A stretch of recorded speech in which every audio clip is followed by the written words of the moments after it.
Hi అండి అందరికీ. ఇదైతే మాకు నిన్న ట్రైన్లో మధ్యాహ్నం లంచ్కి ఇచ్చినవి చూపిస్తా. ఒకటి వెజ్, ఒకటి నాన్ వెజ్. ఇది వచ్చేసి ఏమో వెజ్, బగారన్నము, పప్పు, పన్నీర్ కూర, ఆలుగడ్డ కుర్మా, పెరుగు, టమాటా చట్నీ, ఇట్లా పికిల్స్ లెక్క ఇచ్చినమాట. ఒకటి అన్ని ప్యాకెట్లు ఇచ్చిరు. ఈ ఇంతే క్వాంటిటీ మనకు వచ్చేది. తర్వాత వచ్చేసి 2 చపాతీలు. వీటికి మేము పేమెంట్ వేయలేదు, ఓన్లీ మనకు బుక్ చేసుకున్నప్పుడు మాత్రమే మనకు పేమెంట్ అడుగుతుంది, అప్పుడే కట్టేసాం అనమాట.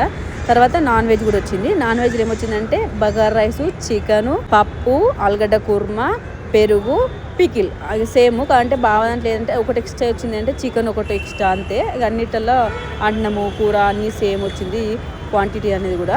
ఇక ఈ క్వాంటిటీ అయితే ఇద్దరం షేరు, నాన్ వెజ్ కొంచెం తిన్నాము, వెజ్ కూడా కొంచెం తిన్నాము. మేమైతే టేస్ట్ ఎట్లుంటుందో కొంచెం భయపడ్డాము, కానీ పర్లేదండి, టేస్ట్ అయితే బాగానే ఉన్నది. ఇక రైస్ అయితే కొంచెం ఇచ్చిరు, కూరలు అయితే 2-3 ఉన్నాయి కదా, ఆ రైస్నే ఆ 2-3 కూరలతో మొత్తం కలిపేసి తిన్నాము. ఏ కర్రీ కూడా మిగిల్చలేదు. నేనైతే ఈ పప్పులో కొంచెం రైస్ వేసుకొని మొత్తం ఇట్లా పెరగన్నం తిన్నట్టు తిన్నా, సూపర్ ఉంది. ఇక చపాతీ ఏమో ఆలుగడ్డ కుర్మతో తిన్నాము. మేమైతే ట్రైన్లు ఎక్కిన పొంచెలు దిగేంత వరకు అప్లోడ్ ఇస్తూనే ఉన్నారు, తినడానికి మేము తింటూనే ఉన్నాం. పెరుగు అయితే అన్నంతో తినలేదు, స్పూన్తో ఇట్లా తిన్నాం అనమాట. తర్వాత లాస్ట్ ఫైనల్గా ఐస్ క్రీమ్ కూడా ఇచ్చారు, అది కూడా తిన్నాము. ఈ ట్రైన్ జర్నీలో మా ఫుడ్ అయితే అన్ని వీడియోస్ అయితే పెట్టేసినామండి. ఓకేనా, please subscribe, like, bye bye.